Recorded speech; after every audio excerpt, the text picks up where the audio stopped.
Hey, Daddy, this is the man of the champions, Bill Fonzie Alfonso, giving a shout out to something else. Something else, Daddy. This is Nickel Matara, Great Warrior Wolf, and you are listening to Something Else. I'm Tony Cini, and you're listening to Something Else. Hey everybody, it's Rich Palladino, the voice of New England, and you are listening to Something Else with Arya.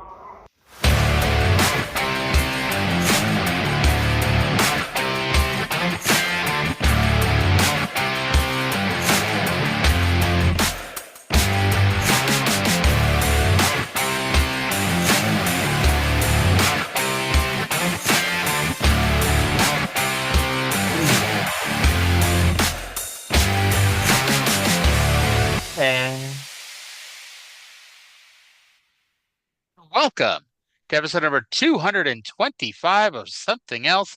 Feast your hair holes in this week's episode as we take a look at Mid-South and World Class Championship Wrestling from August 25th, 1984.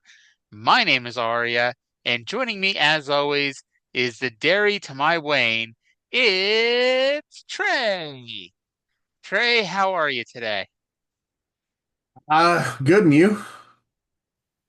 Good.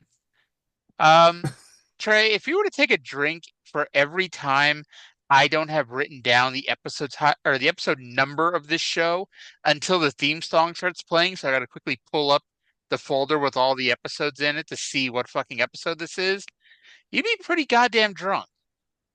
What episode is this? I didn't hear. Wow. You're not even listening to the intro of the show. You're like the listener out there. 225. 225. 225. All right. We are the original WCW Cruiserweight weight limit, which then later got bumped down to 220. I think they did 215 at one point, and before WWE made it 205. It's not about weight limits. It's about no limits. About no limits. Yes, and speaking of TNA, for all of you who listened to last week's show, all 350,000 of you or so, it was a low week. We only did 350,000 last week. Oh. Yeah, you might recall Cindy and I noted that there is not a TNA show this week because it's the famous TNA 1 cent pay-per-view, and it's a best of show. You do not need to listen to us re-review 2 hours of matches that we've already seen. So, you might recall back on April 1st, I had the tremendous idea to do an April Fool's Day episode with Trae where we just reviewed Corner Gas instead of that week's Mid-South World Class, and we ended up a little bit behind on our schedule because we tried to do it this week in history in 1984. So to make up for it, since we're currently 2 weeks behind, tomorrow we are going to do a bonus Mid-South World Class show to bring us to 1 week behind. So tomorrow we'll be doing September 1st, 1984. Today, though, we're doing August 25th, 1984. So after this week, we will only be off the week that I screwed up by having an episode. It happens. You know? But before we dive too far into this, we do want to give a quick shout out and send some love and positive thoughts to the family of Chuck Coates, who, if you know the name, he was a WCW enhancement talent in the early 90s. He passed away. It was reported on Facebook this morning by his friend and fellow former WCW enhancement talent, Bob Cook. And so we just want to send best wishes to the family. Yeah, and on that note, Johnny Mang, who wrestled in Evolve as Jaka, also passed away today. Well, it was yesterday, but yeah. Yesterday, okay, yeah. Yeah. Former Evolve Tag Team Champion. Yep. I'm confident because all the photos I saw of him, were at the White Eagle in Worcester. I mean, I'm confident that I must have seen him when I was there, but yeah, shortly, a few times. Yeah.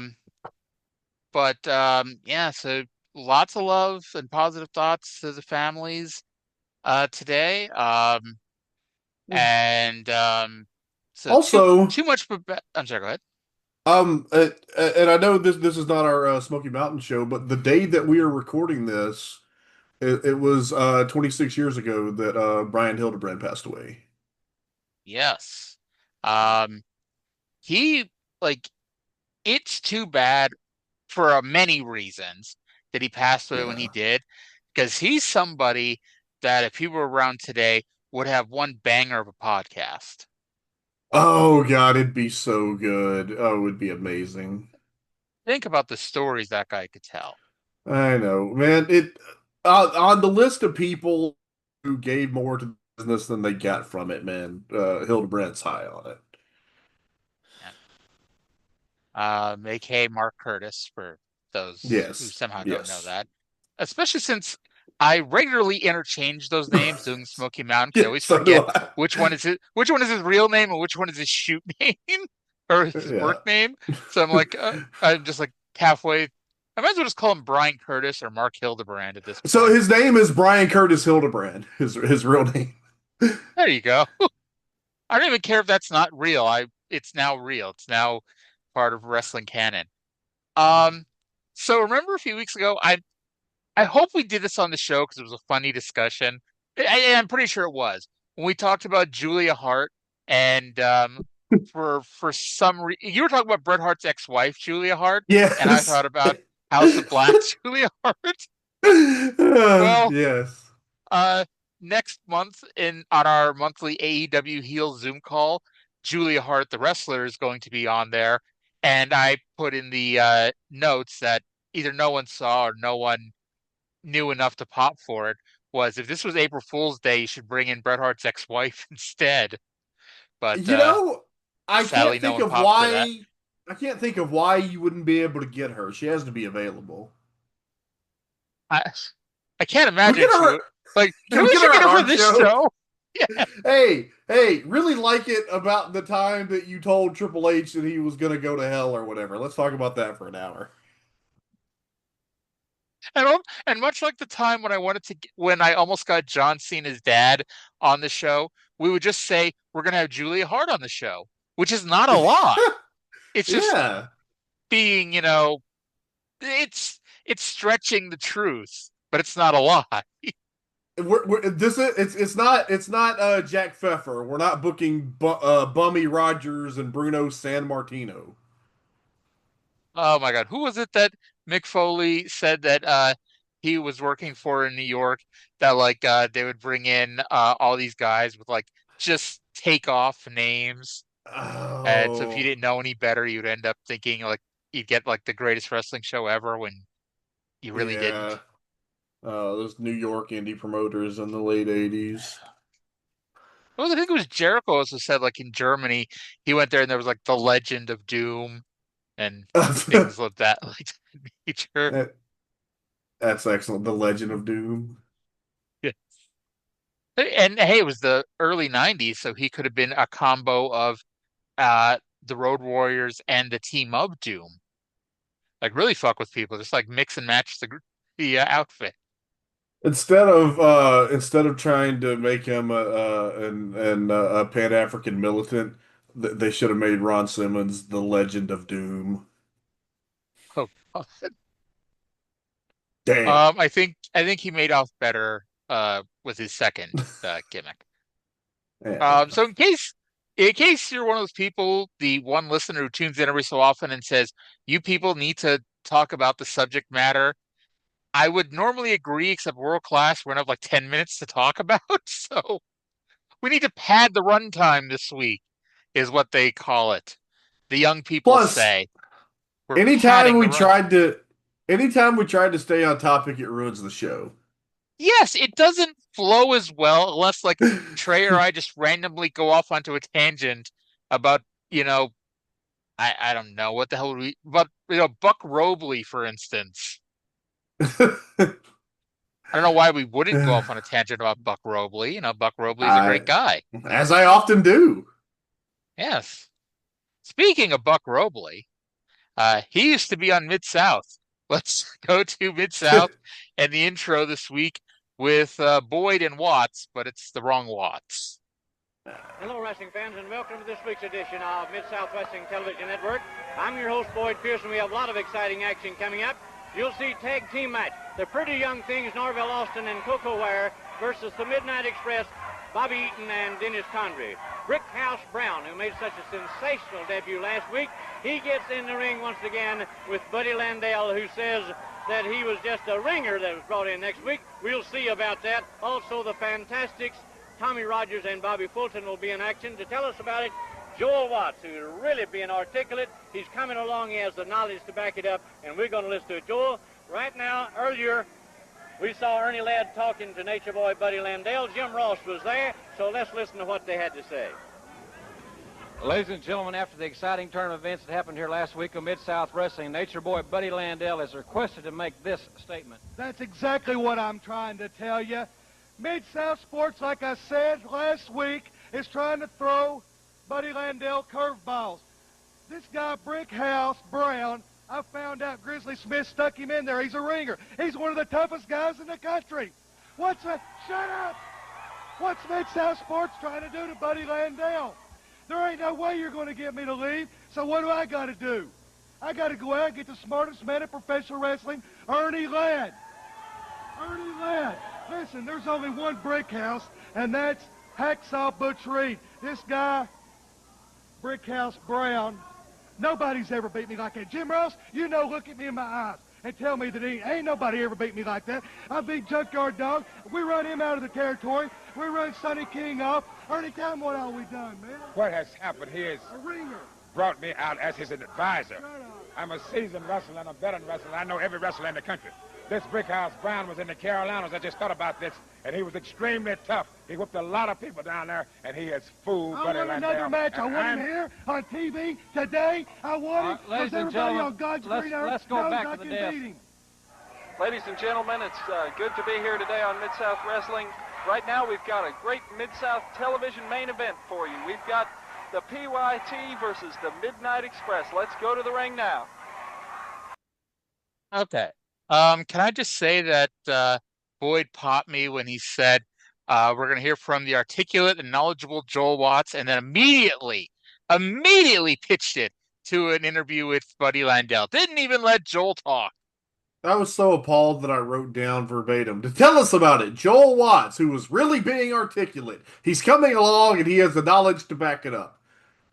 Boyd, I love you. Why are you lying to my face? Here's the thing. It's like, you know, and people always ask, like, oh, why did Jim Ross put over, like, you know, these atrocious matches in WWF and WWE? Why did Shivani put over the shitty stuff in WCW? It's like, it's his fucking job. Did you want Jim Ross to go out there and, like, I know he had his phrases and whatnot, but did you want him to go out on TV and say, I don't know why we're booking this shit? Who the fuck booked the Great Khali versus Vladimir Kozlov? Yeah, it was, he would say that this is going to be bowl and shoe ugly, and we would know what he meant. Yes. The dumbest wrestling fan out there knew exactly what JR was trying to say. And I guess that's my point. It's like, I imagine, you know, Boyd did not volunteer to work with Joel. Or maybe, hey, who knows? Maybe he did, knowing that Bill was going to put his kid on TV anyway, so he might as well try to work with the kid and try to make him amount to something. You know, it'd be great. You know, it'd be great. If you made Joel like the cameraman. That would be great too. And also add the commentary team, Boyd Pierce and Jim Cornette. Joel, I don't think we'd have to take an episode of Boyd and Jim Cornette and an episode of Boyd and Bill Watts and see which episode does Boyd say less during. I don't think I could do that to Boyd. I want to see Jim Cornette and Bill Watts just to see, you know, if either of them ever shut up long enough to do things like pitch to commercial or whatever. Just like they'll be mid-sentence and they get up next, the Fantastics in action or some whatever. They should do Cornette and Joel. That'd be entertaining. Cornette could probably teach Joel something. I feel bad for Joel. Like I know he's awful, but like Joel doesn't deserve They're probably the same age, aren't they? Too, within a year or two, gotta be. Yeah, yes, but I mean, I'm sure there's 40-year-olds who could podcast better than me. I don't know who they are, but I'm sure they exist out there somewhere. Cornette is a wrestling savant, and Joel Watts is Bill Watts' kid. And Joel we've went seen to what college happens with Dr. Death. We've seen what happens when Bill Watts' kids get into wrestling. Yes. Who okay. Now, Joel's going to be here for 2 years, so we'll see how he is towards the end of the run. But just based on this, who is worse at their job? Joel Watts as an announcer or Erik Watts as a wrestler? Now, keeping in mind, they both stick around for a while. They both improve. I'm saying 1992, Erik Watts as a rookie versus 1984, Joel Watts as a rookie announcer. I guess I haven't seen Erik in 92 much. Saw him in 93. He was bad then. Honestly, there was a pay-per-view, and it may have been Super Brawl against the Hollywood Blondes. It may have been Slamboree, but Erik Watts teamed with Marcus Bagwell in an undercard tag match. And I thought, wow, that could be a good undercard babyface tag team. Because they kind of had something, but at that point, you were so burned out on Erik because he'd been pushed down your throat for a year that it's like you didn't want to say anything nice about him. And they ended up doing the Marcus Bagwell Too Cold Scorpio team that was the best thing Bagwell was ever involved in.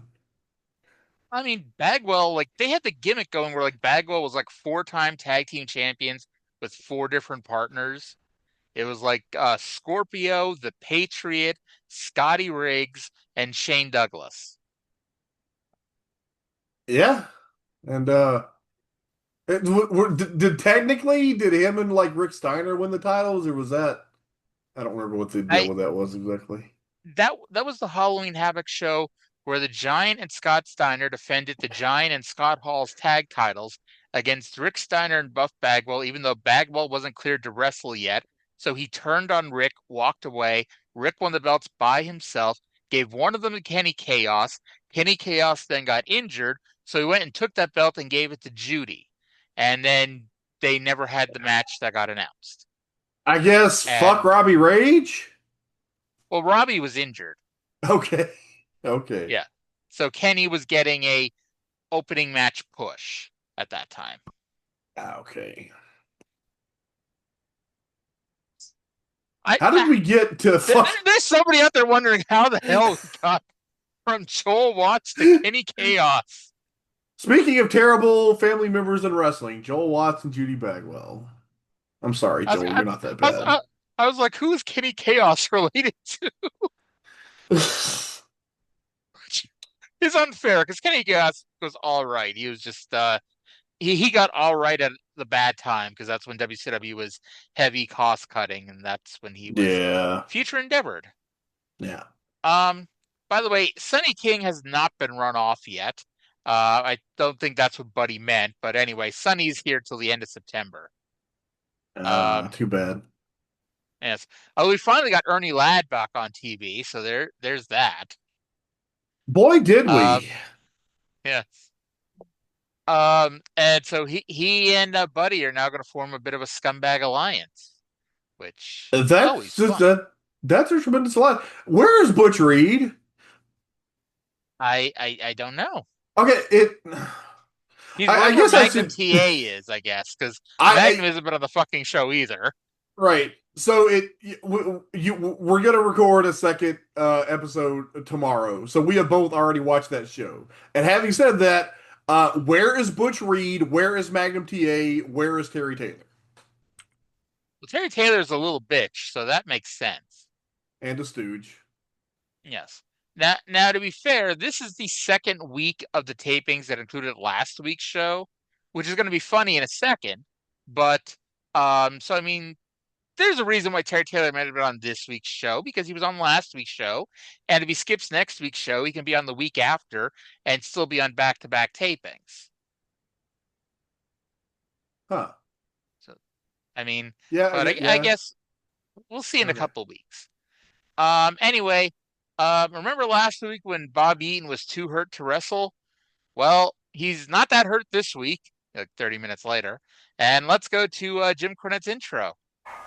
Ladies and gentlemen, this match on Mid-South Wrestling is one fall with a 10-minute time limit. Let me tell you something. I'm going to tell you exactly what this match is.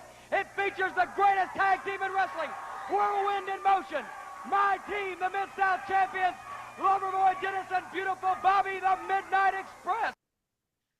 I'll say this, and this goes back to Boyd being amazing at being Boyd Pierce. Jim Cornette is a lot nicer when he takes the mic from Jim Ross. When he takes the mic from Boyd, he'll just like cut Boyd off mid-sentence so you can hear him trailing away as Cornette's walking away with the microphone. JR, like he'll wait for Jim to finish his little spiel before he nicely takes the mic away to do his intro.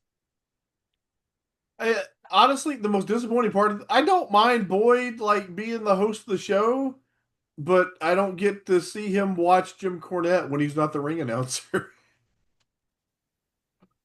I'd like to think like there should be like a picture-in-picture of Boyd when he's doing commentary, just glaring at the ring where Cornette is. Yeah, yes, absolutely.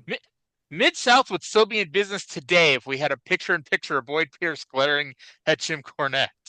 Absolutely. They should just can we get like AI or something and just generate a Boyd Pierce glare on like WWE like TV? Raw? Yeah, there we go. It would make Raw more interesting. Yeah. So then we get the tag team champions of Midnight Express with Jim Cornette, and I wrote and no Hercules versus the PYTs, and that it's good to see beautiful Bobby back and not Crusher Barry on the Midnight Express. But Hercules was in fact there. Yes. He was sitting on a chair on the other side of the guardrail, so that's why I didn't see him at first. I think we talked about this, but did you ever? You didn't watch Seinfeld, right? You watched like a handful of episodes here and there, but like you didn't watch the whole series, right? Yeah. I never really watched it. No. Okay, well, there was an episode of Seinfeld where when George was engaged to Susan, who's the woman who died by licking the toxic envelopes at the end of the season, there was an episode where he went into a store that Susan's parents owned and was upset that the security guard had to stand. So he made it a point to go get the security guard a chair to sit in. And the climax of the episode is a robber goes in, robs the store blind, and it pans over, and the security guard is sitting in a chair asleep. That's tremendous. So, yes, I wanted this 10 years before that episode of Seinfeld aired. I wanted Hercules to fall asleep as a tribute to a future sitcom. But it's funny. The real reason I'm sure was production. It's like, Hercules makes a better door than he does a window. So, sit down, Hercules. We want to be able to see the ring. And that kind of thing. Yeah. Your daddy wasn't a glass maker. Yeah. Yes. What were you about to say? I forgot. I think it was really good, and it's gone forever. Okay. So, Joel, God bless him. That's the way to say that, poor guy's in over his head. Bless his soul. Bless his heart. Bless his heart. Yes. Bless his heart. Joel notes that this is of course, a non-title match, which, makes sense. And also says, of course, this is a no disqualification, or I'm sorry, this is not a no disqualification match. Like, I don't know why you had to say that, Joel. Kind of is obvious that the match is not a no disqualification match. I would like it if Joel just listed all the things that the match is not. And this is not a steel cage match. And this is not a coal miner's glove match. And this is not a 2 out of 3 falls match. This is not Judy Bagwell on a pole. Oh, if only. If only. So you think Judy Bagwell on a pole would enhance or detract from the Midnight Express versus the Pretty Young Things? I think the Midnight Express against the PYTs and a Judy Bagwell on a forklift match would be probably better than Buff Bagwell and Positively Canyon. I'm totally writing us into the show preview. Oh. Enhance or detract from even. There's going to be somebody who finds this, just reads the description, and be like, what the fuck is wrong with you two? We don't have an episode title this week yet. No, we don't. That's the sad thing. It's like, so if you come up with anything, I'm all for it. Does Judy have a feeling. Bagwell enhance or detract? Does Judy Bagwell enhance or detract? Right now, we have a. That's a little wordy, but we'll see what we come up with. There's somebody going, what the fuck is wrong with you two? There's a lot of things wrong with us, in case you haven't figured that out yet. Yeah. So, Hercules, by the way, the most useless bodyguard of all time, as Jim Duggan runs down, knocks Hercules down, and runs right after Jim Cornette, and they get into the ring for the disqualification. Koko Ware grabs a chair and hits all the heels with it. And as I wrote, shouldn't he be fined for using a foreign object? He sure should. Yes. And should we give it away now? This is it for the PYTs. Well, on this show, yeah. This is their not even loser leaves town, because I guess both teams lost, but the black guys leave town match. Well, I guess it wasn't explained, but you would assume based on what happened that the Midnight Express won by disqualification. So yeah, loser leaves town. Well, I think Boyd said that it was thrown out, that it was a double DQ. And if you can't believe Boyd Pierce, who can you believe? Boyd Pierce told me that Joe Watts was articulate 20 minutes ago. That is true. Well, up next, we were scheduled to have Hercules with Jim Cornette in his corner versus the Alabama Junior Heavyweight Champion Mike Jackson. But JC is a little upset. Let's go to JR, who's going to talk to JC.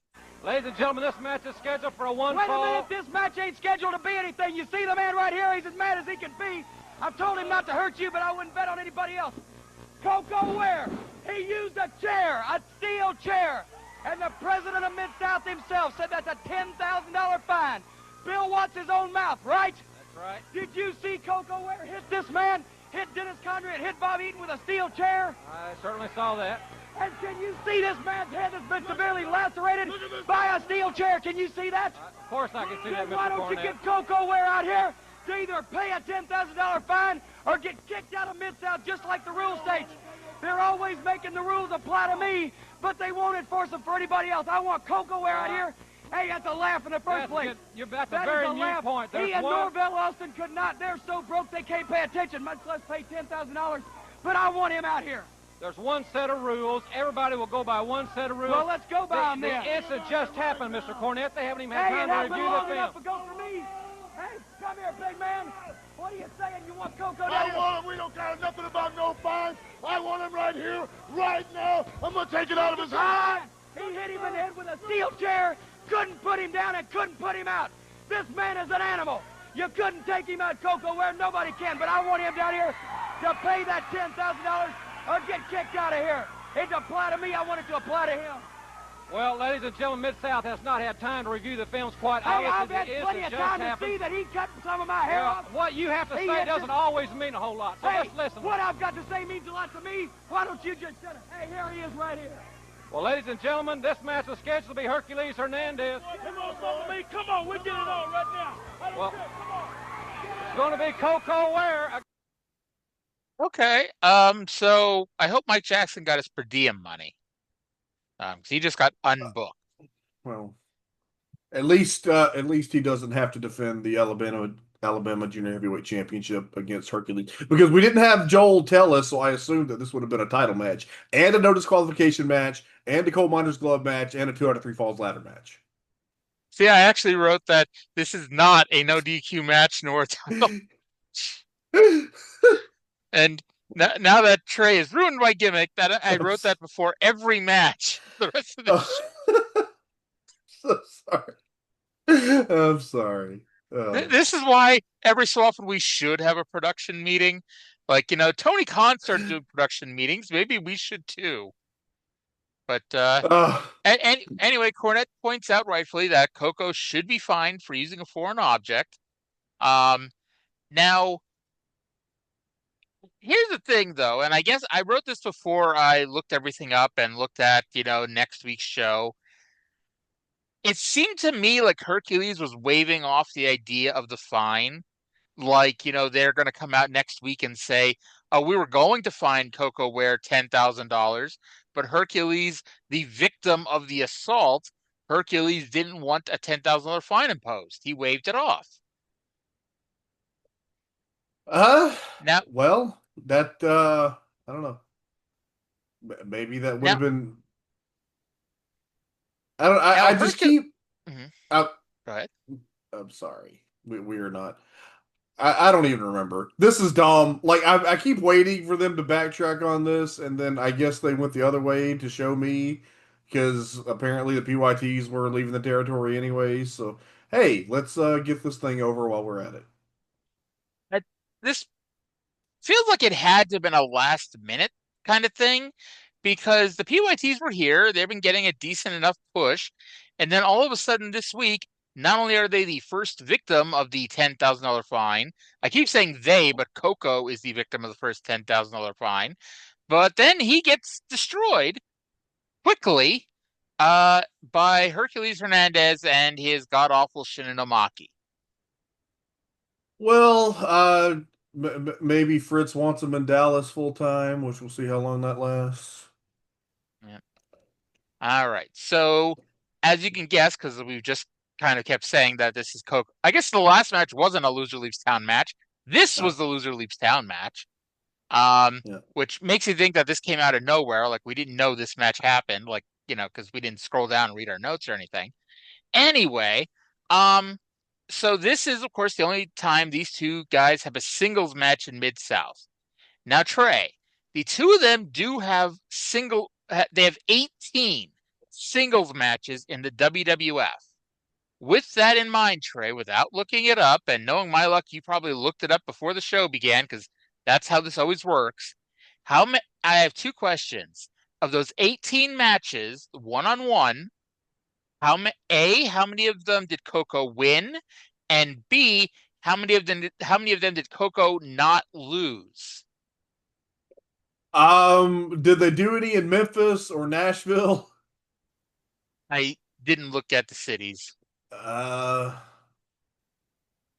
don't. One. I guess one.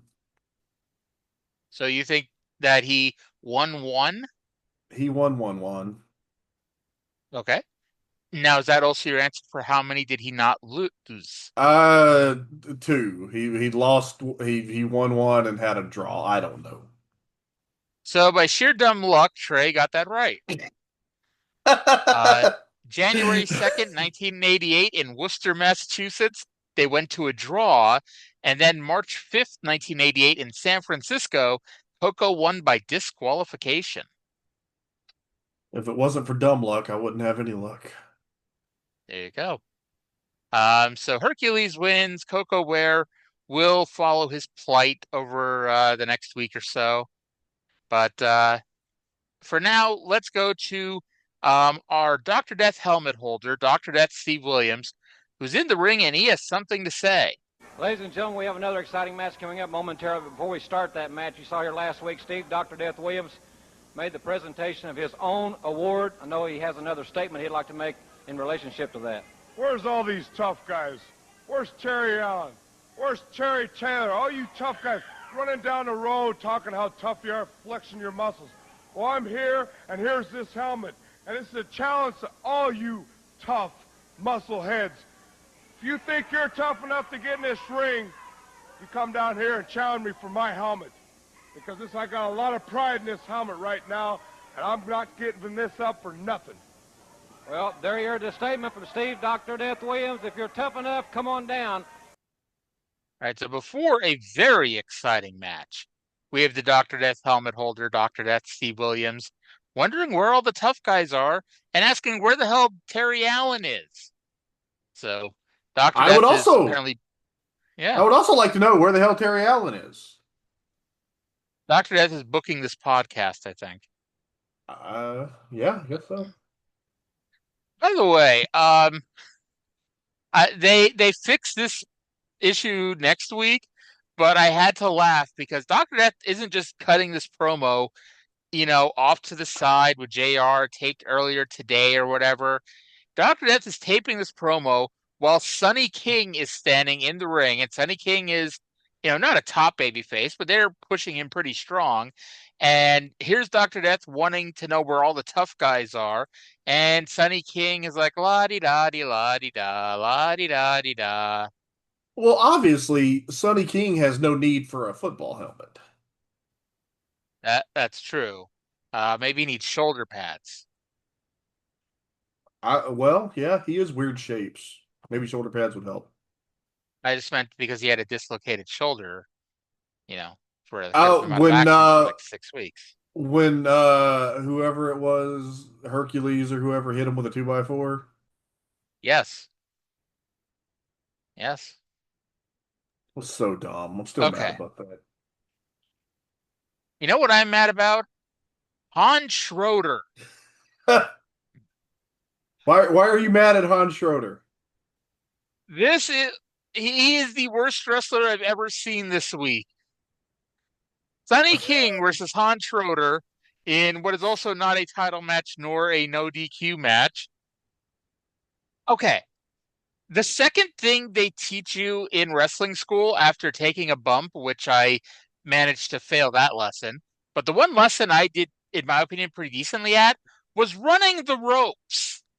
And the thing with running the ropes, it's a very straight line.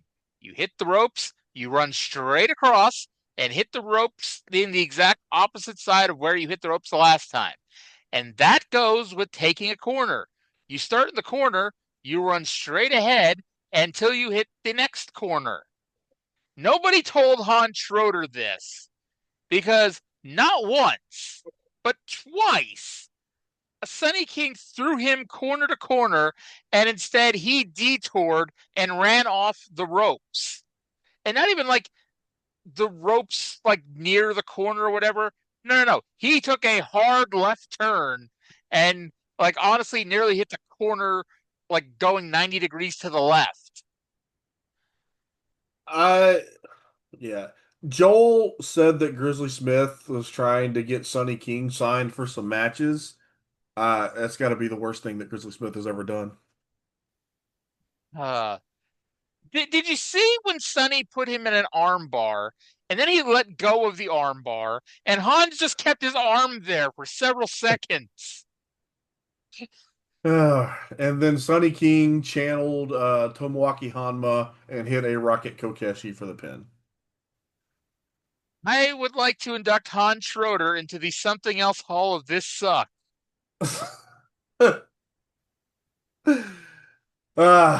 Okay, good enough. It is seconded. It is elected. This is the first time we've inducted somebody since June 30th.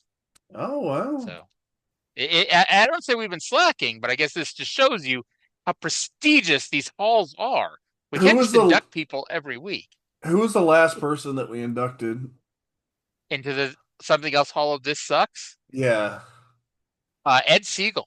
That's what I figured. Ed Siegel. For those keeping track, the Something Else Hall of This Sucks, we have 5 inductees so far. Hans Schroeder, Ed Siegel, the Super Date at the Superdome, the Moondogs, and Prince Karras. Oh, and the Something Else Hall of Something Else is Bruno Sammartino's mom, Boyd Pierce, and Bill Rathke taking a shower. We have several others. We have like 8 inductees. So we have Baron Gattoni. Baron Gattoni, the original, the OG inductee into the Something Else Hall of Something Else. Bruno Sammartino's mom for being a bad bitch. Bill Rathke for taking a shower on TV. Ernie Ladd for saying, "What do you think I am, a bum seeker?" Gino Hernandez for spectacular achievement in the world of being Gino Hernandez. A well-deserved award.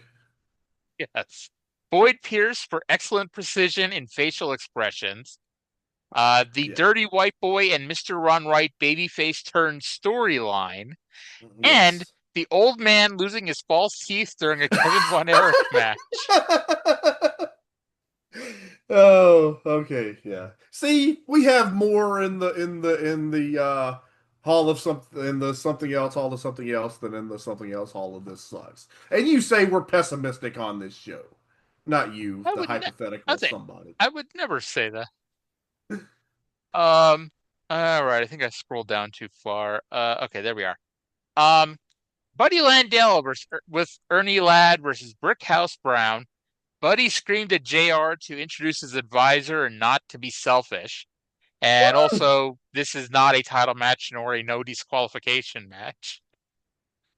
Trae, no. I hope you're sitting down for this one, Trae. This match was better than Sonny King versus Hans Schroeder. Oh, the hell you say? Yeah, this was good. It was kind of Buddy was trying to be like more cautious than he was last week, and he was looking to Ladd for advice, and then they did the finish, and it was tremendous. Yep. Brickhouse threw many drop kicks, including at Ernie, who jumped up on the apron. Ernie was so mad that he got in the ring and got drop kicked right out of the ring, and he tumbled over the iron barricade. I would like to believe that that's the only reason why they put up that barricade was so Ernie Ladd could take that terrific bump out of it.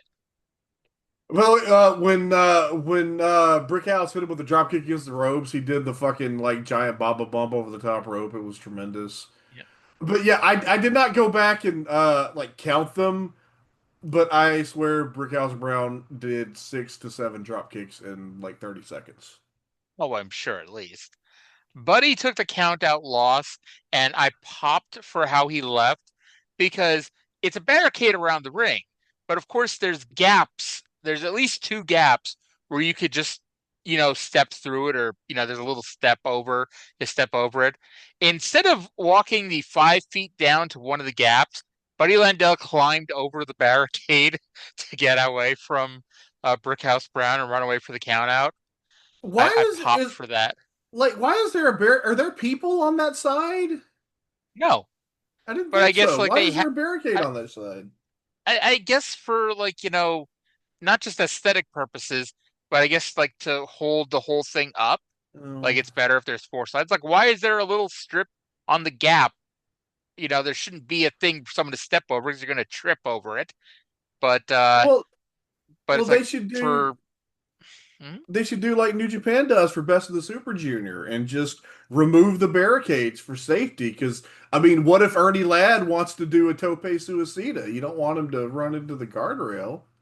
What if Mil Mascaras wants to fall off the top rope to the outside of the ring? What if Krusher Darsow wants to do a Sky Twister press? I mean, as you know, Krusher Darsow, the inventor of the Sky Twister press. Yeah, not Chaparita Asari. Common misconception. Exactly. Chaparita Asari was a big Krusher Darsow mark. Definitely. She has all of her Mid-South house show tapes converted to DVD. Do you remember she had the match with Aja Kong on Raw, and it was so violent that Vince just like gave up on the whole women's division? And then when they aired it, because they did the commentary more recently, like they didn't bury it, but they basically ignored the match the whole time. Yeah. What the hell's the name of that move that Hakushi used to do, where he did a handspring in the ring and then dove out over the top rope? Okay, so people will get upset about this. Its Christian name, if you will, is the Space Flying Tiger Drop. Yes, but it is more commonly referred to as a Sasuke special. So why would people get upset by that? Because Space Flying Tiger Drop is a cooler name, and people cheapen it by calling it the Sasuke special, I guess. To be fair, people do get upset over silly things. That's yeah, believe it or not. Um, what were we talking about earlier? That people were being randomly upset about Kyle Fletcher. Why are people randomly upset about Kyle Fletcher? I don't even know because I just know like anytime somebody gets over, especially in AEW or like New Japan, there becomes this subset of people who come out of the woodwork to be haters. Haters gonna hate, hate, hate, hate, hate. Um, Indeed. but by the way, I'm really mad that you still haven't caught up on modern day wrestling because, you know, maybe not, maybe mad's not the right word, but it's like I've been wanting to express my drooliness to you now for weeks. And Uh, uh, so have you been drooling over more than just Julia Hart and Wardlow? no, see, like if you watch more recent stuff, I could explain what the hell I'm talking about. Although knowing you, you probably spoiled it for yourself already, so who knows? But I'm not going to spoil it for you. I see a little bit of news here and there, but it's happened. The stuff gets away from me. I've got like I'm doing a lot. It's hard to get Well, caught up. okay, well, did you see the news about Wardlow? I did. That sucks ass. He just came back and he tore his pec. Oh my God, so you knew he came back? I I've did. been I've been purposely not talking about that for weeks now, and you knew the whole fucking time. I knew I maybe last week or so I saw like a screen cap and he was with the Don Callis family. I don't know when he came back or what he's done. Okay. Well, when he came back, uh, we're going to just say that Don Callis hugged him so hard that he tore his pec.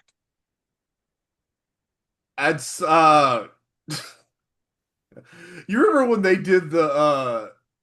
did the belt angle with like him and MJF, and when he did it with Cody, Cody stole it big time, and Wardlow just stood there and like just fucking act like he was getting off on it, like he was just kinky like that.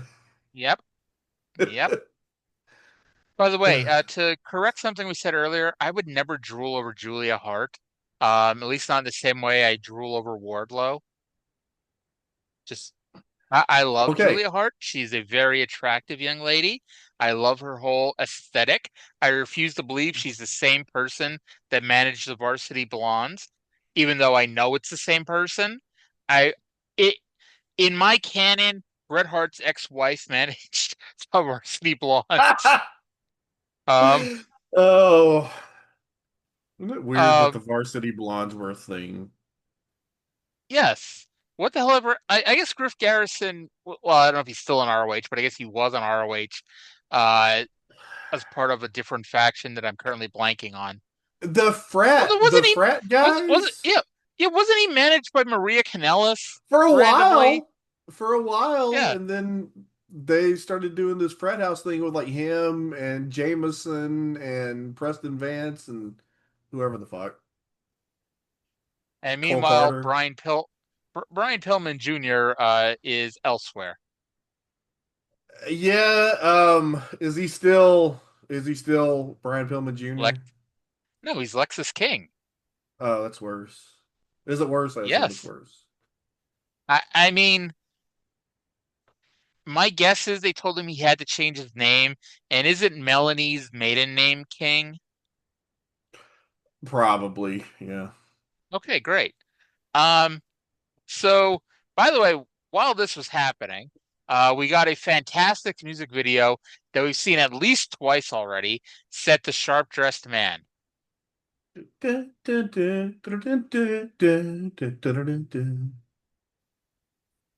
Then we got Los Fantasticos versus Art Cruz and Randy Barber. Don't ask why I keep calling them Los Fantasticos. I have no idea. And then Tommy pinned Barber with a body slam slash middle rope splash combo.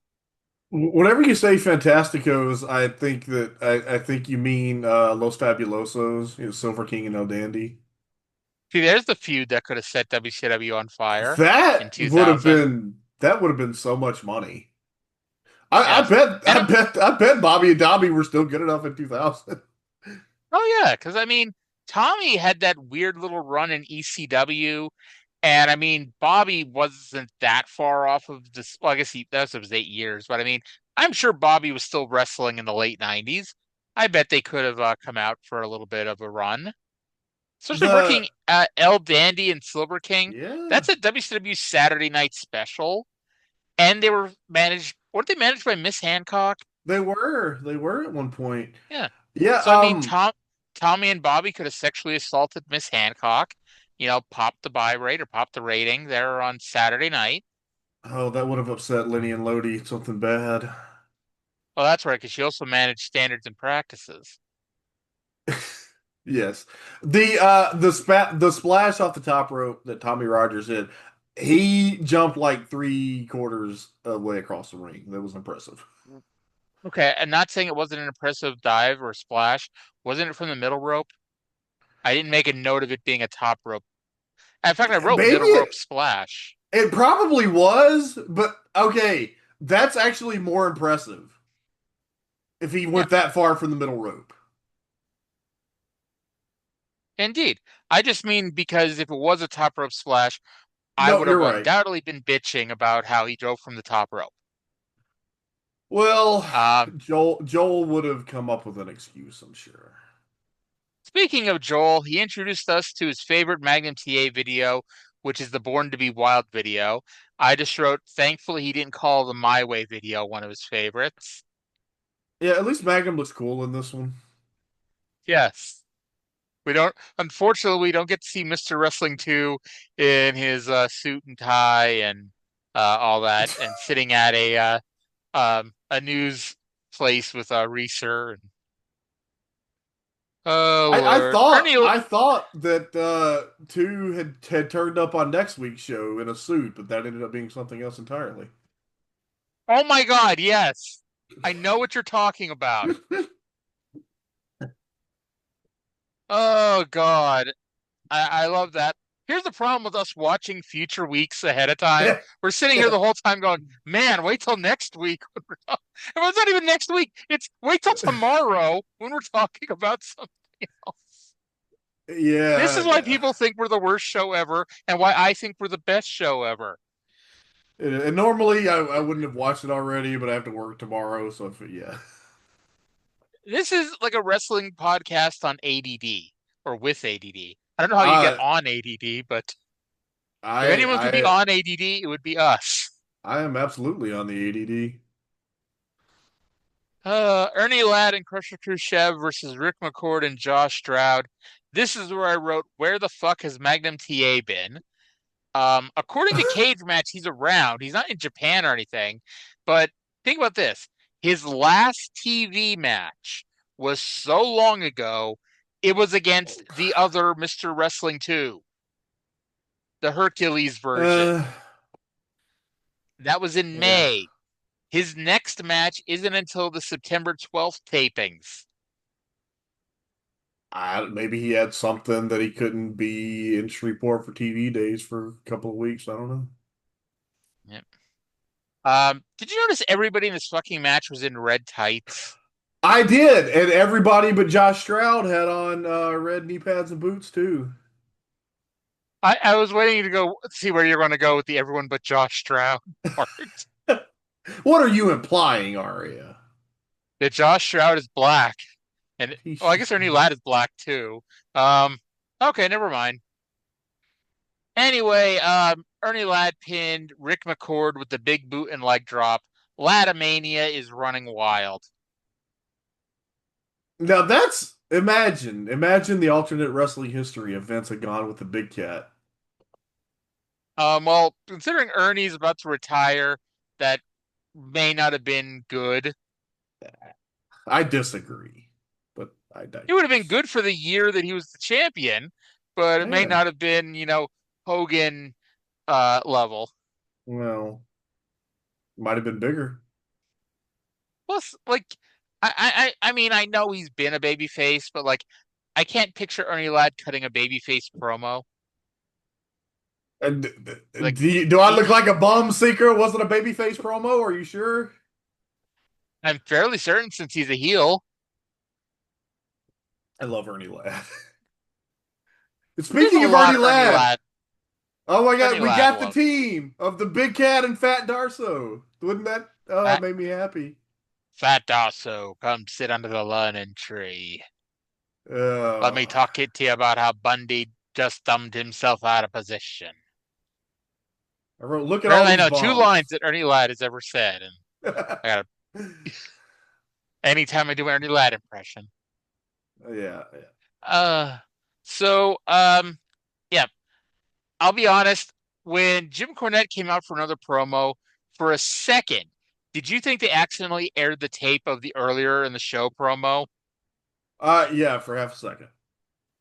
Yes. So, because we can't get enough Jim Cornette, let's go to Jim Cornette, who is standing with Jim Ross.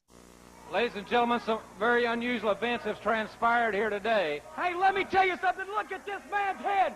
Koko Ware with a steel chair. Couldn't put him down. Run into the guardrail. Couldn't put him down.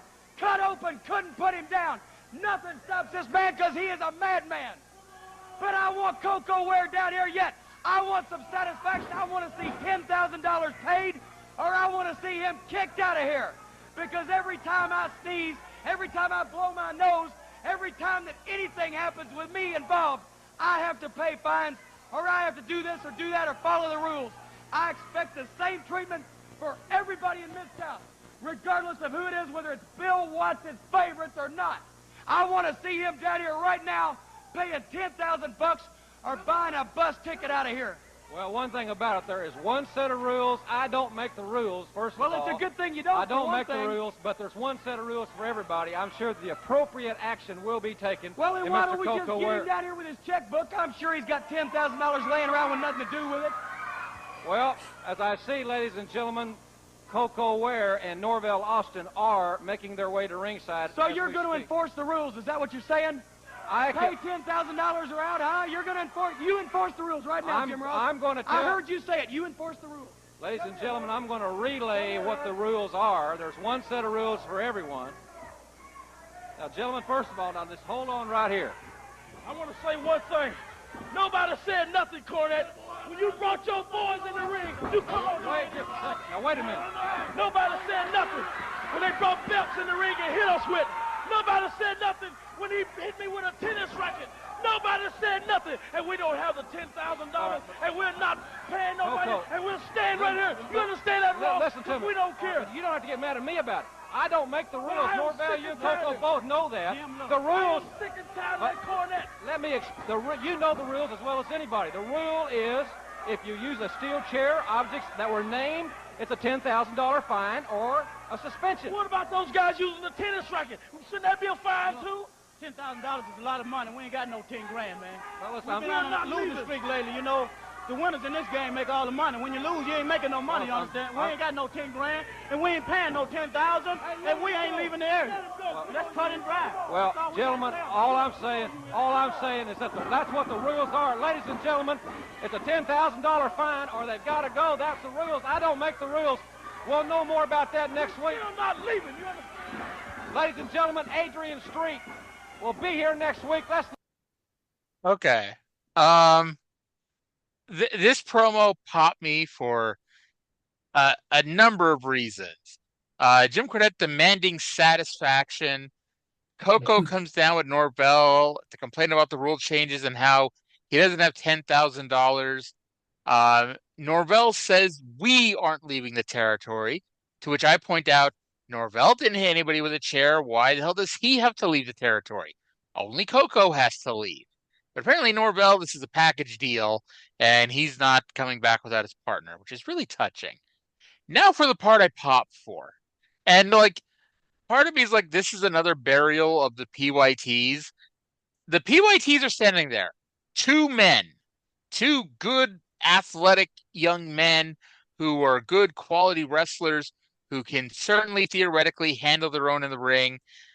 And on the other side of the ring is one Hercules Hernandez needing to be held back by 3 people to stop from kicking their ass.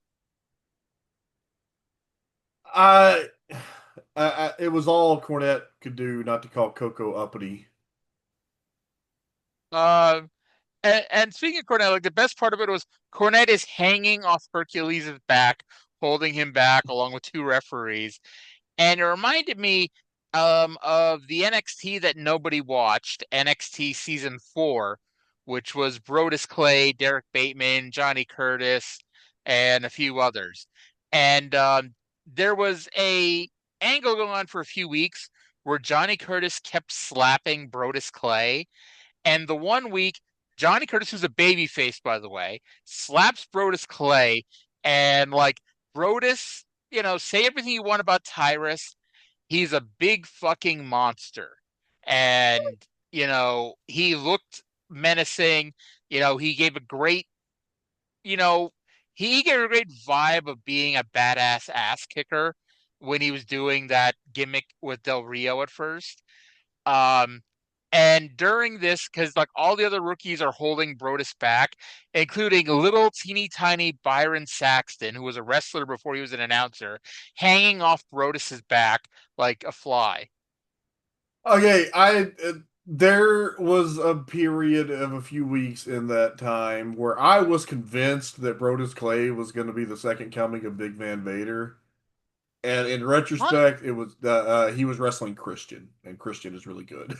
I mean, saying Vader, that is a big, I mean, can you lower the bar a little bit kind of thing? Like, and I get Tyrus is a douchebag. I'm not even going with, how he ended up afterwards. But I think if they would have actually kept it going, because apparently it was his idea for the Hall of Pain that they ended up taking and giving it to Mark Henry. But if they would have actually pushed Brodus Clay as a monster heel, I think he could have been something. Maybe if only just to lose to John Cena 1 month on pay-per-view. But hey, that would be 1 more month than he did otherwise. But it's like I thought he had a great aura as a big shit kicking heel. Yeah, because he was turning up on they were doing the NXT thing, which I wasn't watching, but I was watching SmackDown some, and it was so they had that was when Del Rio was feuding with Edge and Christian, and Brodus was there as his young boy. So it's like he when he was working with like an Edge too, but mostly Christian because everybody Christian's really fucking good, but Brodus had like that big man kind of selling on the run thing. And I just they made him the Funkasaurus and ruined everything. I don't know if you said Fuckasaurus, but that works too.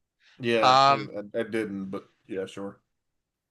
So I forget the hows, but originally Ted DiBiase Jr. was the pro for Brodus Clay, and Del Rio was the pro for Connor O'Brien, the future Connor of the Ascension.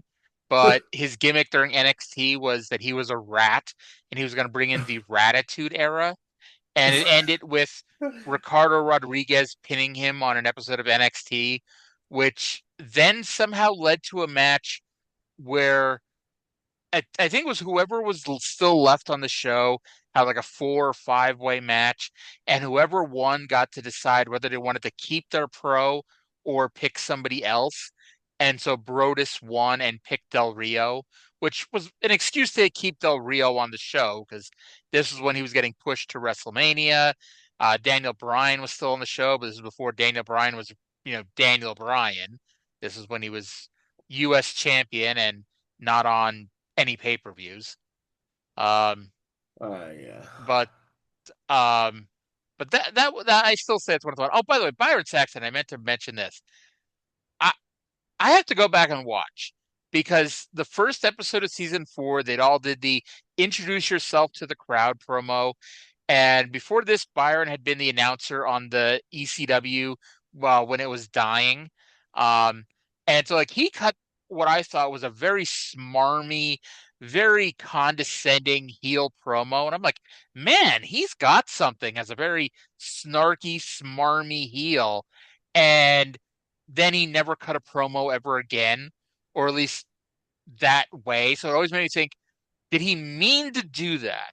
Did he mean to sound condescending? Because, man, he had something as a condescending prick.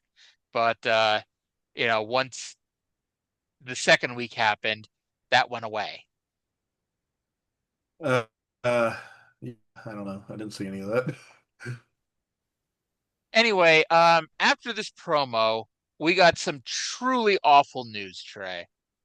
Just like really fucking awful.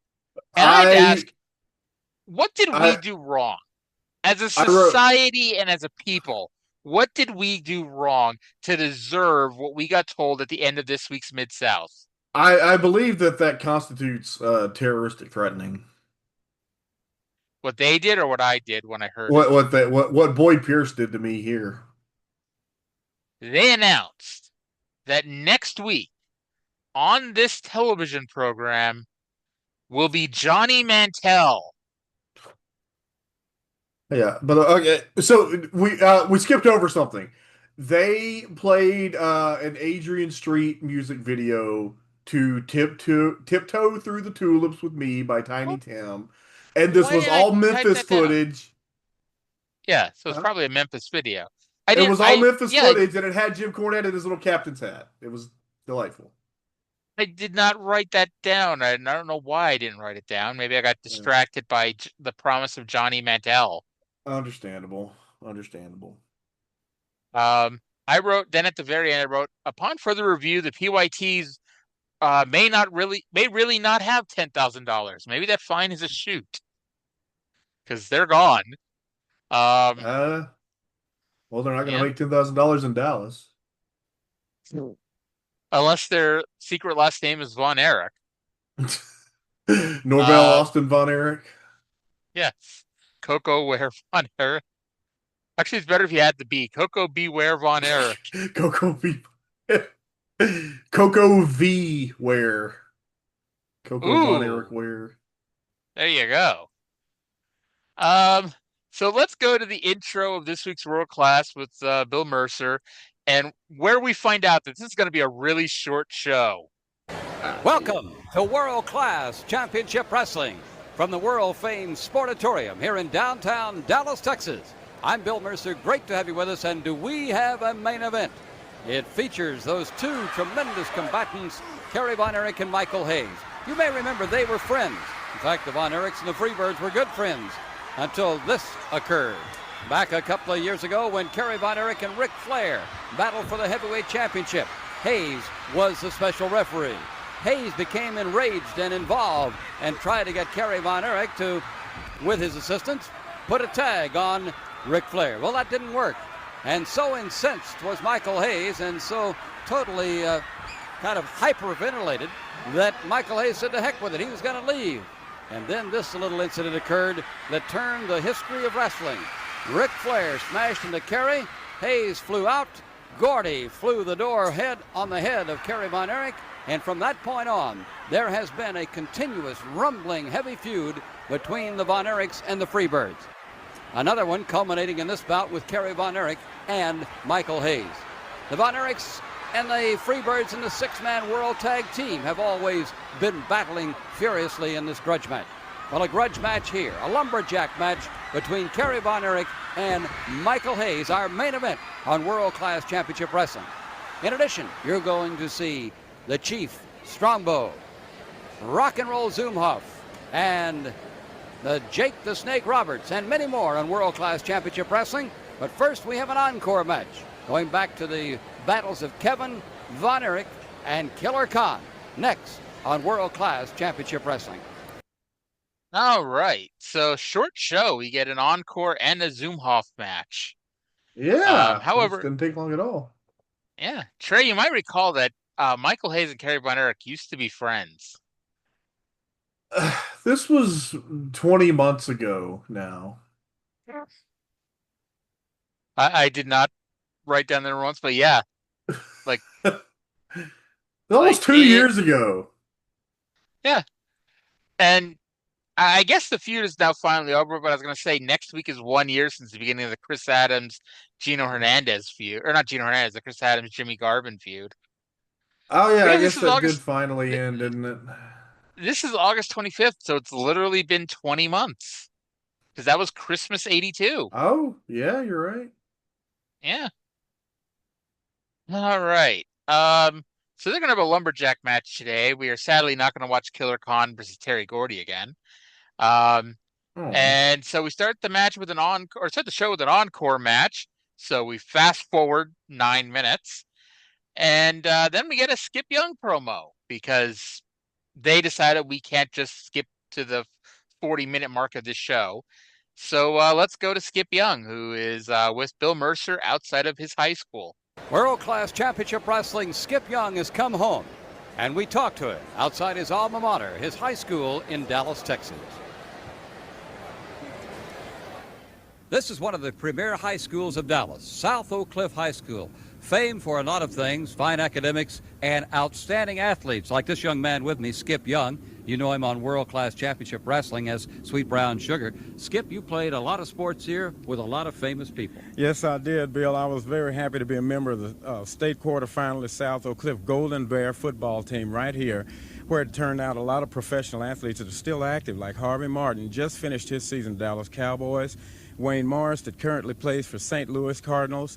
Michael Downs, the great defensive back for Dallas Cowboys right now. Malcolm Walker and Jackie Allen, and the name just goes on and on. And you played a lot of sports other than football. Yes, I did. I lettered in baseball, track, and basketball as well, and I held a number of track and field records, including the high jump and broad jump here in the city of Dallas.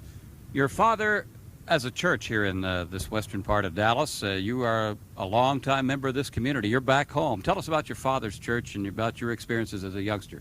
Well, my father has a church in West Dallas here, Bill, Emmanuel Temple of God in Christ, and I'm very blessed and fortunate. I've had a religion based in my family to where I was always going to church. You know, it wasn't mandatory, but it was sort of like it was an open thing for me.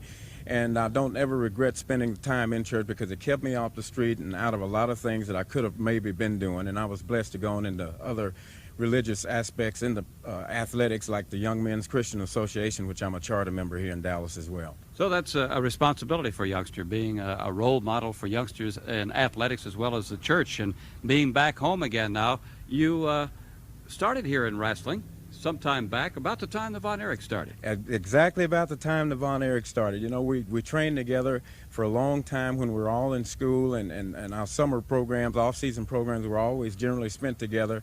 And, of course, we were longtime family friends, and it just seemed like we were all led to grow up together and be in the same sport. And I think it's truly a delight for me to be associated with class athletes like the Von Erichs. And now you've traveled around the world, world-class championship wrestling. You've met a lot of interesting and exciting people. You have progressed and matured now.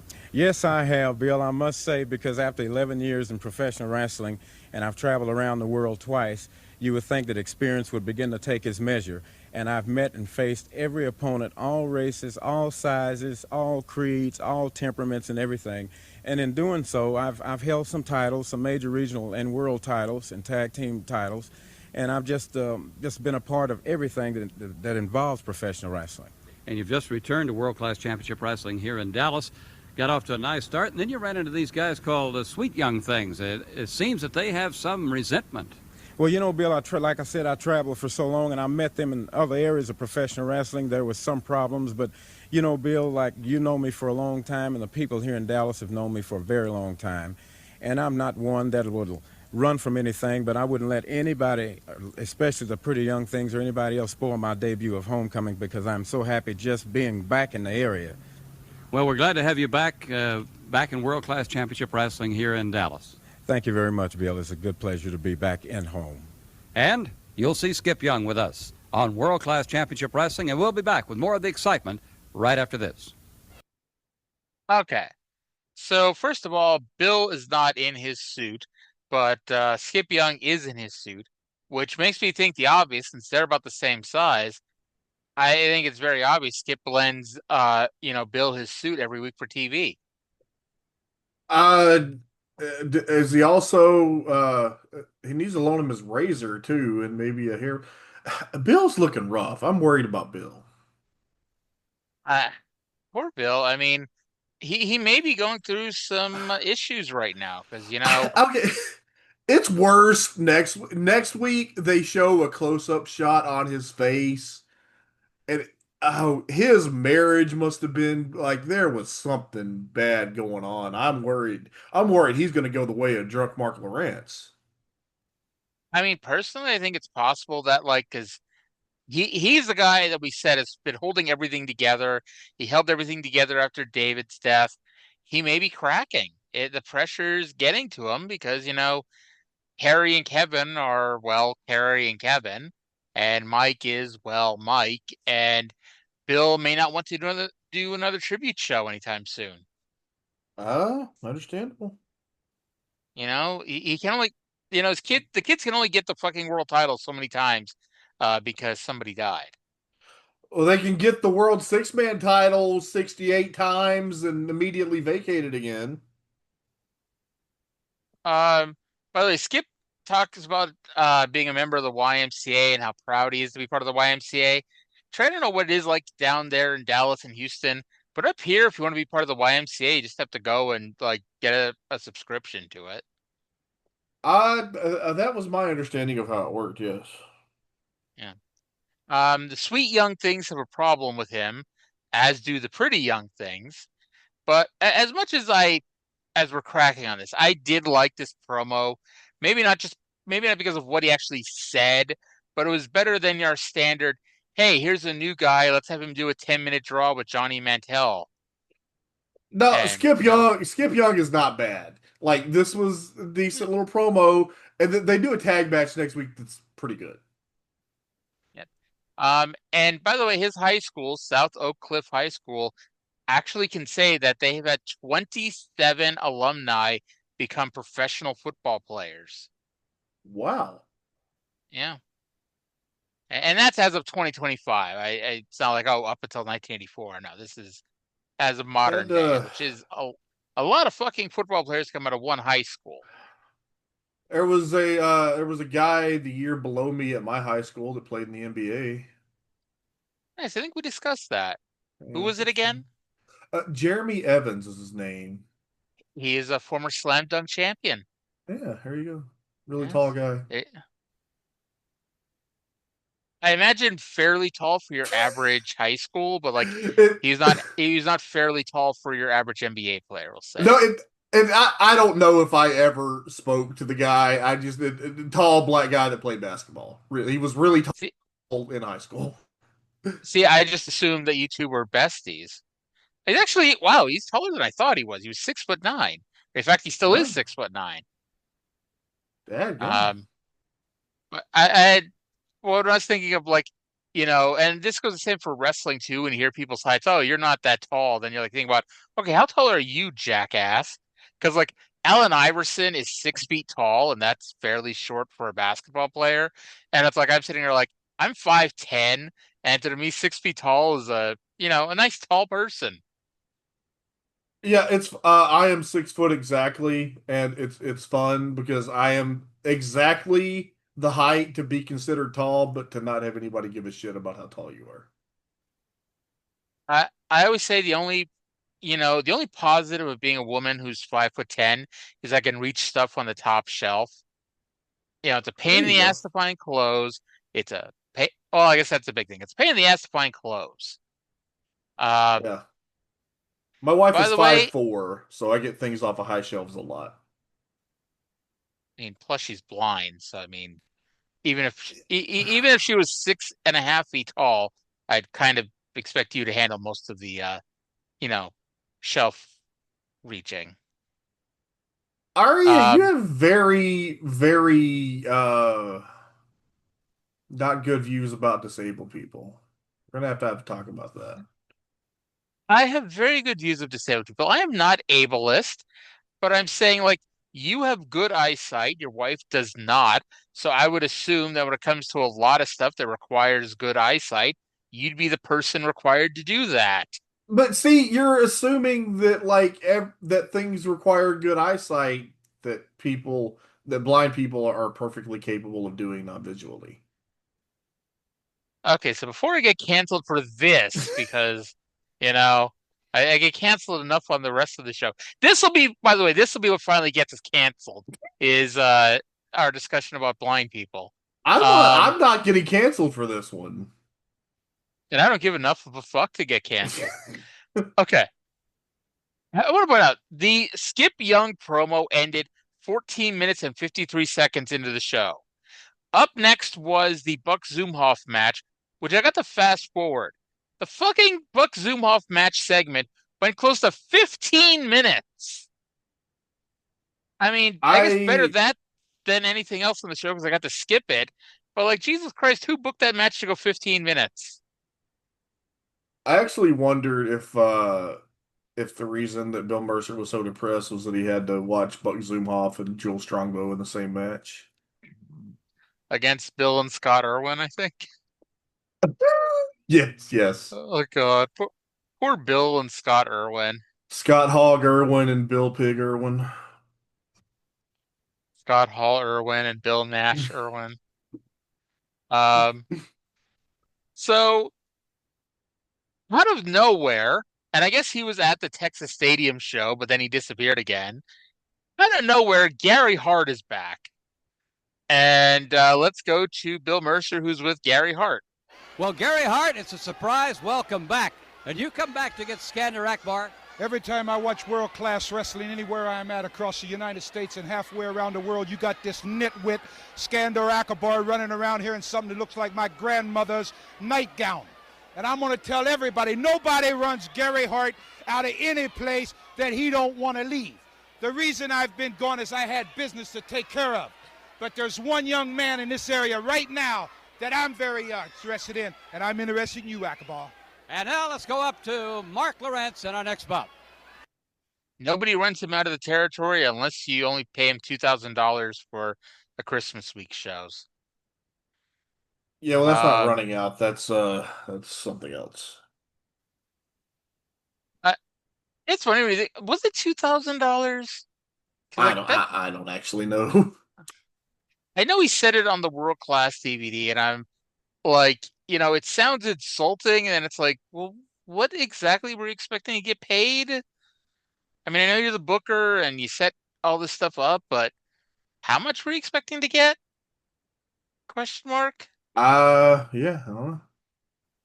Anyway, I never noticed how gray his eyes are. Yeah. I guess I hadn't thought about it, but yeah, very steely. Also, with all the money Akbar has that he's spending on talent, why does he have to break into Gary Hart's grandmother's house and steal her nightgown?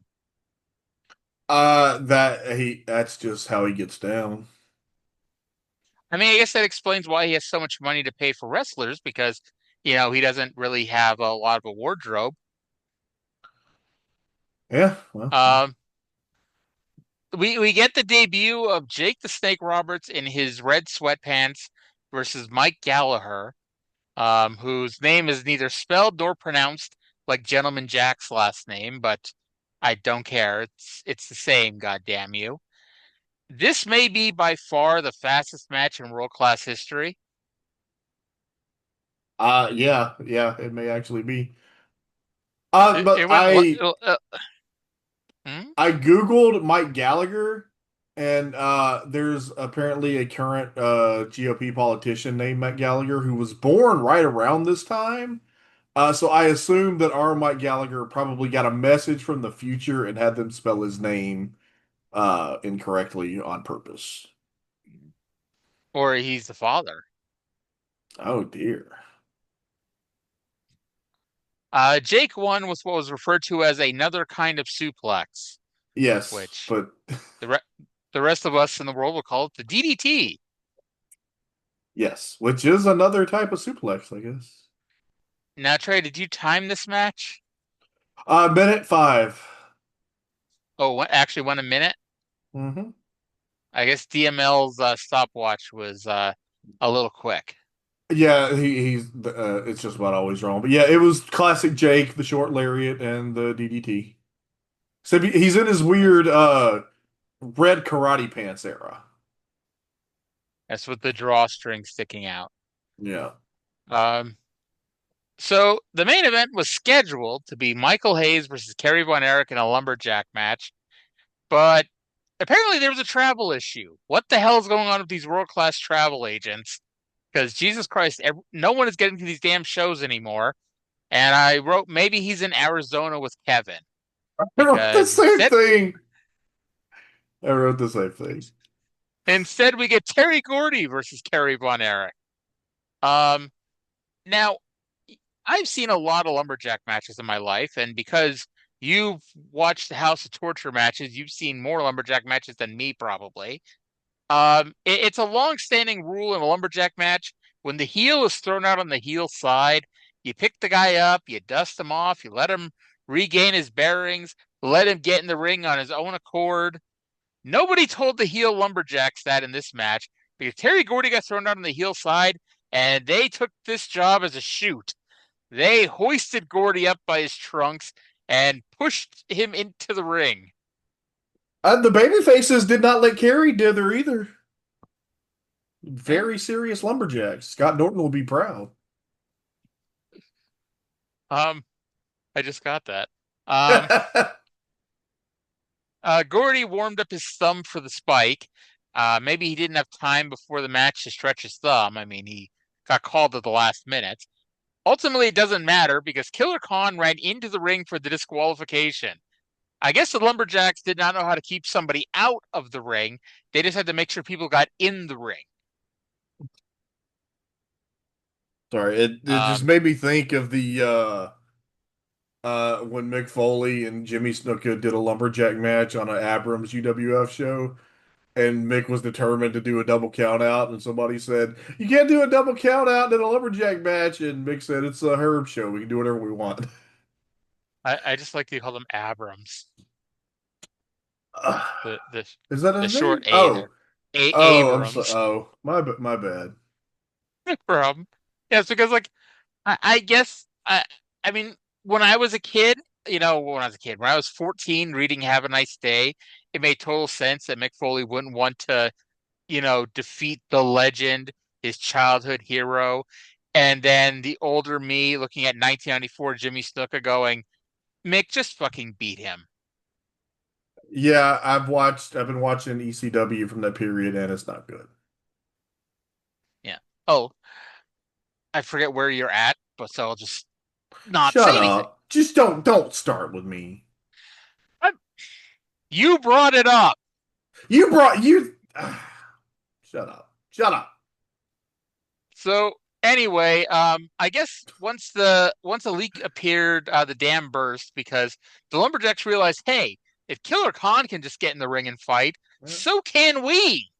And we broke down into a battle royal. Yeah, and that was the point that I realized that wherever Michael Hayes was, he was not with Kevin Von Erich because Kevin Von Erich was here. Kevin Von Erich returned in his pink polo shirt and highlighter yellow bikini briefs. He got a good tan out in Arizona, although he lives in Texas, so I don't feel like tan should have been an issue. Dry heat in Arizona. Okay. And that was all I wrote about the show. To me, the show just ended at that point. That was the end of that show. That was how it ended. Yeah. Of all the shows that happened, that was definitely one of them. I was gonna say of all the world class episodes that I've watched, that was the most recent, but it in fact wasn't because I watched next week's already. It's the most recent one you reviewed. That's true. Oh, my foot has fallen asleep over here. Oh dear, that's not good. Oh my God. So I'd forgotten about this, mostly, out of embarrassment. But the last time I went out drinking with some coworkers, and it was one of the days we got let out early from work. And so we went out drinking at like 2 in the afternoon. I remember this. Yeah. And I took a drink of, I think it was an appletini, which it tells you what a lightweight I am, but still, I took a drink and went, oh dear, because it went straight to my brain. Oh Lord. Yeah, so good times. The good times was had by all. I messaged you about this and I posted it on Facebook. Today, as we're recording this, is the anniversary of me getting hit in the head with a chair at an indie show. And it wasn't when I was trying to be a wrestler. I was there as a mark. And so the main event happens. And, the winner of the match is standing in the ring like, yeah, I'm hot shit. Look how great I am. When what happened was the new heel team ran in through the crowd with the chair to beat him up. Now, why did he have to run in through the crowd to do this? Who knows? But I can also tell you this was the last time somebody got booked to run in through the crowd with a weapon, because on their way to the ring, and this was an accident, because, talked about it later, he accidentally hit me in the head with the chair. And I didn't know this was happening. I did not know he was coming up running behind me, because like all I knew was I got hit in the back of my head really hard, and I was like, what the fuck? And Yeah. I see him running by me with the chair, and like I was so fucking pissed. And I let a couple of people know about it, and they're like, "Oh, just wait here. I'll go and tell Ely, who's the booker, or whomever else." And I was like standing there, just getting pissed off, and I decided just to leave and go home. And by the time I got home, I got DM'd by the guy, and we were cool, and we joke about it now every time we see each other. Um, but part of me was like that conspiracy theorist as I was driving home. I'm like, I bet he was fucking with me, because like they knew I was still interested in getting in the ring and all that, and so like they were ribbing me by hitting me in the head in the chair. I'm like, no, they wouldn't have. Then I realized like they couldn't have fucking done that, because like you never know what would happen if you're gonna hit somebody with a chair, especially running by like that, you know. Yeah. That's not And that good. was and that was the day before the Impact 1000 show. So I went home pissed off, slept for like 6 hours, and woke up and drove to Poughkeepsie, which is like a 3.5, 4 hour drive. Well, lucky you did have a concussion. To the best of my knowledge. Yeah, indeed. Um, yeah. Anything else you want to talk about? You want to talk about the return of AJ Lee? Um, I didn't see it. Was it good? It was all right. She's she's rusty. I mean, she hasn't wrestled in over 10 years. To be honest, I don't know what to think about it. Like, I watched the segment. It was fine. It's like the only person surprised to see her was Becky Lynch. Um, and I don't know. It's like I Does love Becky Lynch not AJ, read the and internet? apparently not. And the crowd chanting at her didn't help either, I guess. Um, I don't know. It's like I think I was fine with it when I thought like, okay, she's coming in for a one-off to do the mixed tag at the pay-per-view, but apparently she signed a full-time contract, whatever that really means in this day and age. She signed a full-time contract to be in WWE. Um, and it's like So, yeah. I don't know. I TV hope and pay-per-views and the European the tours. the three house shows they do a year, sure. Yeah. I mean, look, I don't know what that means, but it's like, and I don't really know. It's like, I hope she does well. I hope that this is something she really wants to do and isn't something she feels like she's forced to do, like even the surreptitiously forced to do kind of thing. Because like, I mean, I guess she never did any interviews, but anytime anyone ever asked Punk about it for years, they're like, no, she's not interested at all. Like, I think it was even like a year ago, someone asked, she's like, nope, she's not coming back. She's done. And it's like, now she's back. It's like, I mean, I you can't know, imagine that she would be doing it if she didn't want to. They have enough money. I don't think that's the question in my mind. I think it's more just like my husband is super excited about doing something. And so even if I'm not, I may as well give it a shot. Oh, And I'm I not don't saying know, that's but what I'm not I even saying would. I'm not saying that's what happened or anything like that. I'm saying like I read her book. I know like what she said her headspace was like when she was in WWE last time. It's like I just hope she's doing the best she's making the best decision for her. Um Yeah. Oh. really physically she still looks great, you know. Oh, She's like late yeah. Did yeah. she's like 38, 39, aesthetically, she looks exactly the same. I mean, you could tell in her face that she's not 28 years old anymore. But I actually thought about the last match. I'm pretty sure this was her last match. It was the Raw after WrestleMania 31. It was a 6-woman tag. I forget who was in it, but because of Total Divas, everyone knew who everyone was dating. And it was the Bellas were on one side and AJ's on one side. I forget who else was in there. I think Natty was in there because it became time for the crowd to chant, basically, we know who all of you are dating, and we're going to do something about that. I think they were chanting "You suck, Cena" at Nikki Bella, and Yeah. yeah, it was that match, and like I remember being embarrassed to be at that match. Yeah, that would be embarrassing. Yeah. All right. Let's see. Anything else to talk about? I, I was going to ask if you watched the New Japan show this weekend because I was going to say I haven't. But that would have been a silly question. Um, let's see here. You live to troll me, don't you? Apparently, The Rock has lost weight. Good for him. So have I. Yes.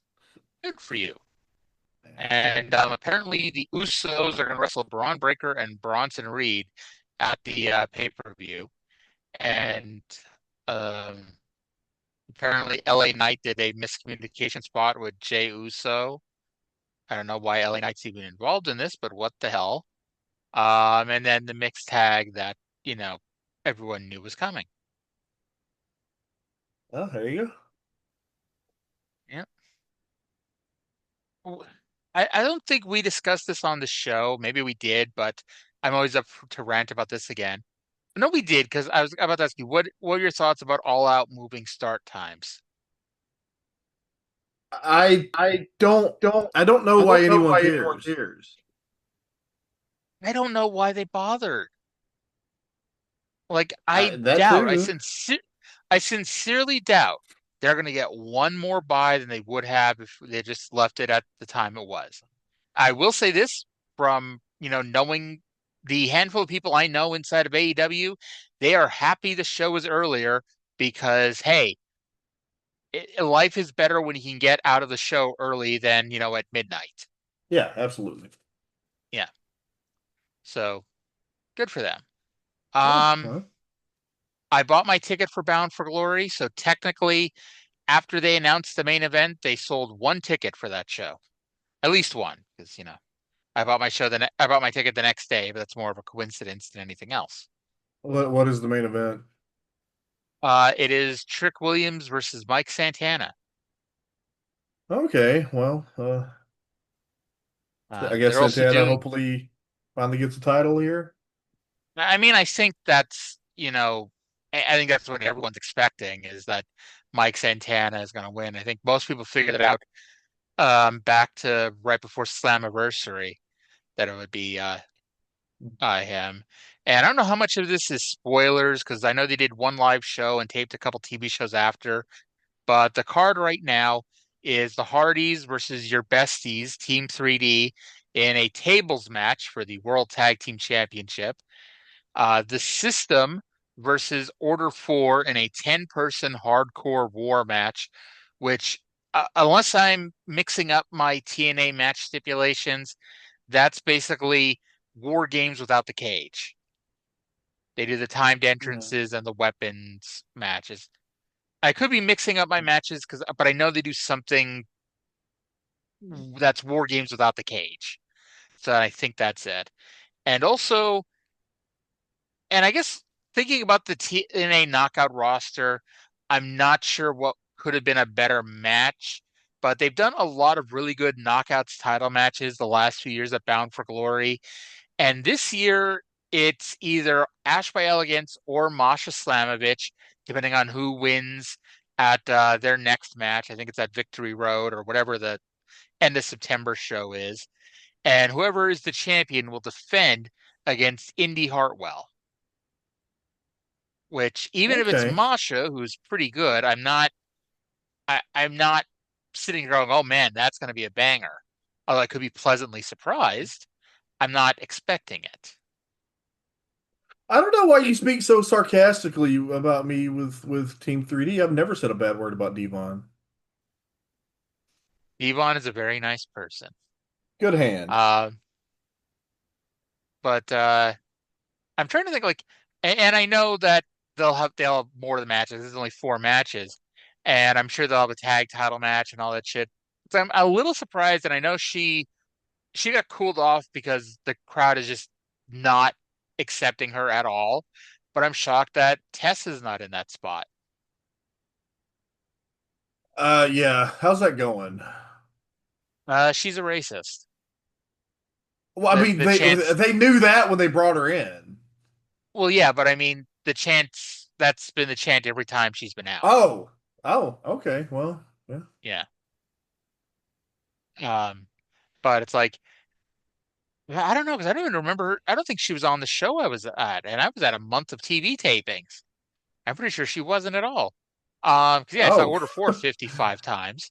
so it's going Um, that well. yeah. Because honestly, I'd have to look to see if she's even been on the show since. But she lost at Slammiversary to Indy, and I cannot tell you for sure if she's been on the show since. Um, Huh. and then in addition, they always do the Call Your Shot Gauntlet match. So that I'm sure will be on the show, which I like it because I mean it's very much got New Japan Rambo vibes, where it's like, man, look at the random ass people coming out here, even though like 16 out of 20 people are your TNA regulars, but then those 4 that aren't, like that's when you get the Sunny Kisses and all those people. It's like the New Japan Rambo Money in the Bank. So like this year's New Japan Rambo. Although I guess it What wasn't really up? Money in the Bank. Goto didn't get to do any time, any place, but like he got a world title shot out of it. He got to do the one time that mattered. Yes. If he would have wrestled Zack Sabre Jr. 100 times, he may have lost 99 times, but he got the one time that counted. Indeed. Yes.